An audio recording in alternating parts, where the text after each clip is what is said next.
Hey guys, welcome back to Cade's Garden. Today we are winter sowing. I started a few earlier this year, but with the whole weather in New York and it being so warm, and so a lot of the things that I planted already bloomed, and then I had to get rid of them. So now I'm starting over again. And like I said, this is the beauty of gardening. You can make a mistake and give yourself enough time to fix it. So that's what I'm doing. So these are the containers that I'm using. I got these from my previous job. We used to use a lot of different like cherries and things like that. So I'm using this jar. These I kind of like better than actual milk containers, because obviously these are clear and the sun gets through to these a little bit better than they get through to the milk containers. So I prefer to use these, but I have a lot of milk containers, so I'll use these too. It's not like it doesn't work. I just feel like these jars work a little bit better. And these jars in like apple juice containers and things of that sort. So I'm gonna actually cut these and get them filled with dirt, and then I'll bring you guys along and show you guys the process. And I'm doing a few different type of vegetables. I'm doing actually vegetables in these. I'm doing a kale. I don't know if you can see. I'm doing this kale here. I'm doing cabbage. I'm doing some beets. I never tried beets before, but I'm gonna see how they work. Collard greens. Amaranth. I'll put a picture up because it doesn't have a picture. Artichokes. It doesn't have a picture, so I'll put that up. And mint. So I'm actually gonna do a few more because I have more containers, but I'll go through my seeds, which are over there. I don't know if you can see them. I have them in the photo box container, and see which ones will probably be best for winter sowing. Okay, so here's a container. I don't know if you guys can see it, but I poked a little hole right here to be able to just fit the scissor through. Then I just literally just go around, you see, and just cut the top almost off. Not all the way, but almost. Because you want it to be able to pop open like this. Because I'm gonna put the lid back on it. And when I put the lid back on it, I poke holes in that so that water can get through. And I'm also gonna poke holes in the bottom so that the water can drain out. You don't want it to be like water building up inside of here. So that's one of them. I'll do one more just so you guys can see. I'll try to bring it up closer to the camera. There you go. I don't know if you see. I'm just literally, sometimes I use a knife, but it's not safe. So, well, it's safe for me, but I don't want people out there using knives to try to cut this. All right, and this is another one. And you do the same thing with the milk carton. And then when spring comes and it starts to warm up outside, they'll start to germinate. And it's actually going to be a little bit warmer in here, hence winter sowing, inside of this jar than it will be outside. So that's, I don't know if you got, I can show you one more time just for good measure. Let's take this. Let's see. Well, let me tell you, they drink milk around here. I could have had 14,000 of these containers. Between my kids and my father-in-law, I need to forget a chicken. I need to get a cow.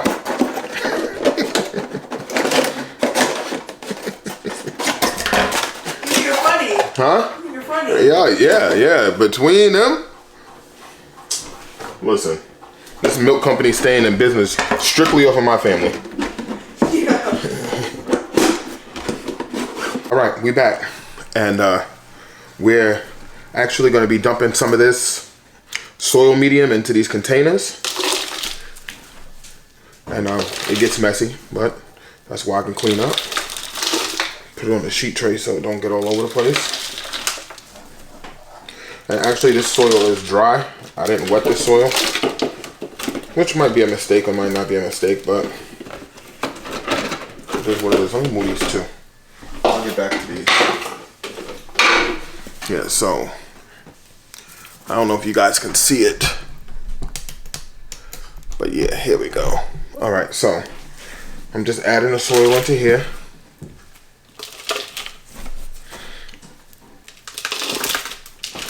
there's holes poked in the bottom, which is like key. And also, you really don't want to fill it up too high because you want the plants to have a little bit of space to grow. So like,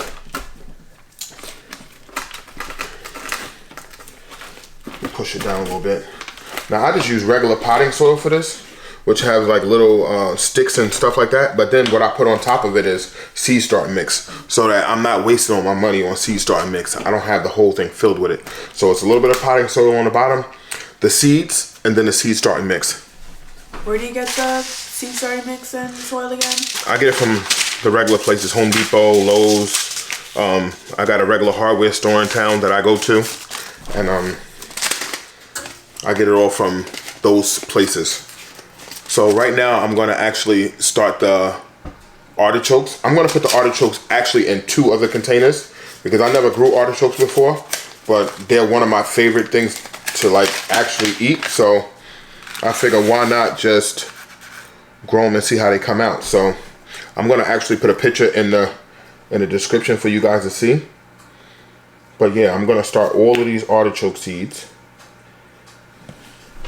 and then put them outside and see how many of them germinate. I'm hoping a good fair amount of them germinate. I've seen other YouTube videos where the people have done artichokes and they've really overwintered very well. So I'm excited about the artichoke because this is the first year that I'm actually growing artichokes. So these 2 are finished. What I'll do is I'll tape them with duct tape around them and put a lid on top of it. And then I'll label it to let me know what it is. But I'll just move that off to the side right there. And this one off to the side. All right, now the next one I'm gonna be doing is, let's see, how about some dwarf kale? I'm only gonna do 1 container of this because I don't need that much of this. As a matter of fact, I don't need that much because I have so many different varieties of kale that I probably only need like 4 or 5 of these. Oh, I'm having a hard time opening it. All right, you know. So all right, and literally I just sprinkle them in. Are the seeds from Eames Brothers or whatever? These seeds I got from Home Depot. So, and I got them actually this year. I bought these seeds from Home Depot. So I'm actually gonna close this up. Now this is when I need to start labeling them, and I need to get the duct tape because I'm moving them over there and I don't want these to mix in with the other things. So hold on, I'll be right back. All right guys, so now we're pretty much putting the seeds in here, and I just wanted to show you guys the starter mix that I got. This is the starter mix that I use. I actually get this organic starter mix from Home Depot, and this is what I use on the bottom. So I just use regular potting soil, on the bottom, and I use the starter mix on top because it's easier for the seedlings to pop up through the starter mix. It's very, very fine.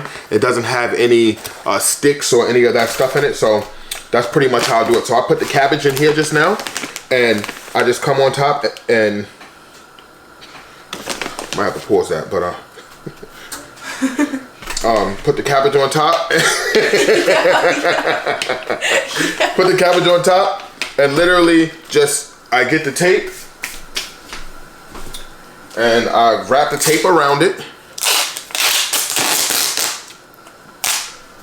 I actually like to use the white tape because you can label it, and when you label it, you can clearly see it. See? So that's dwarf kale that I'm doing. You can see those are the hands of my eldest daughter. Eldest, the oldest daughter I have, Leah. The Don Diva. There you go. That's enough. Yeah. You told me to write the date. The date is 2/23. 2/23. Ooh. I don't know how you go to school and don't know what the date is. Here, give me this. Thank they you. don't tell me to write the date. This is more kale. That's cabbage. Here go the variety of cabbage that we're doing right here.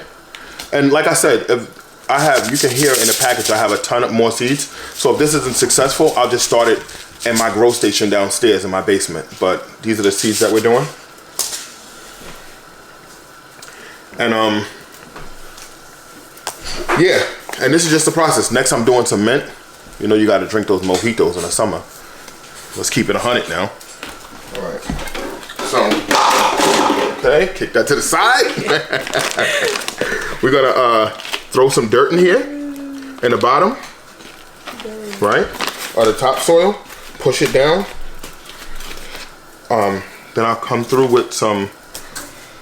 This is peppermint. I also got spearmint, but I like the peppermint. You know, you gotta have this peppermint on deck by the first weekend in May. Everybody know that's the Kentucky Derby. You gotta make your mint, how you say, juleps? Mint juleps? I don't know. Of course you don't know. You don't drink. At least not that I know of. Anyways. It's 2 what? Oh, sorry, I got that short-term memory. 223. 23. I'm just gonna put all this in here. All right. And you can just break it up once you get it. Be careful with mint. It's very invasive. So I'm gonna show you guys a trick that I do with my mint when I put it in garden beds. I normally will take a whole bucket and bury the bucket and then put the mint in it so it can't spread, because this will take over your whole garden and you'll be trying to figure out how to get rid of it because it's just too much. So again, the starter soil I put on top of it. This is the mint. I got my little homie labeling because her handwriting better than mine. Not that it's, you see we got the cabbage on there. And we just literally put it over here. You want to tape it too? Huh? Yeah, you can tape it. Right. So we did the mint. We did artichokes. We did cabbage. I went and got some collard greens. So we're gonna give these a try. I try to do as many cold weather crops as possible because I think they lend themselves best to the wintering seed method. So, yo, I have to clean my kitchen so thoroughly after I finish doing this, but it's raining outside and like just dreary, and I just prefer to do it in here. So, here go the collard greens. You know, most people say collard greens are better in the fall once, you know, you can get that last frost on them. It makes them sweeter, but end of the day, people buy collard greens all year in the grocery store and they don't know if it got frost on them or not. Don't get me wrong, it probably affects the overall flavor, but we just gonna give them a try. Cause you know what? I paid what, $2 for a bag of seeds? Go buy a bundle of collard greens and see how much it cost you, you know? All right, I just want to show you guys the jugs. I just finished them all up. They're all labeled and dated. They're ready to go into the garden. I just want to let you guys know that the video that I'm shooting, I checked the 10-day forecast and it is going to be very chilly, at least for this year. So it's going to be in the 20s at nighttime and the 30s and 40s during the day. That's perfect because I actually want these things to get cold, and we'll take it from there. So I'll probably take you out into the garden to show you. There's actually nothing going on in the garden. It is literally bare, but I can turn the camera around and let you guys see that there are actually some of them out there already. I don't know if you see them over there on that garden bed, the little red over there on the garden bed, but yeah, so I put maybe, I think that's about 8 of them out there, and then I got another 10 of them to go. So we'll see how that goes, all right? I might not even go out there. It look kind of dreary out there, but, and I'll take you for a tour of the garden before I actually really start planting things and putting things in the garden. So, all right, I'm glad you guys did some winter sowing with me, and we'll see how it goes from there.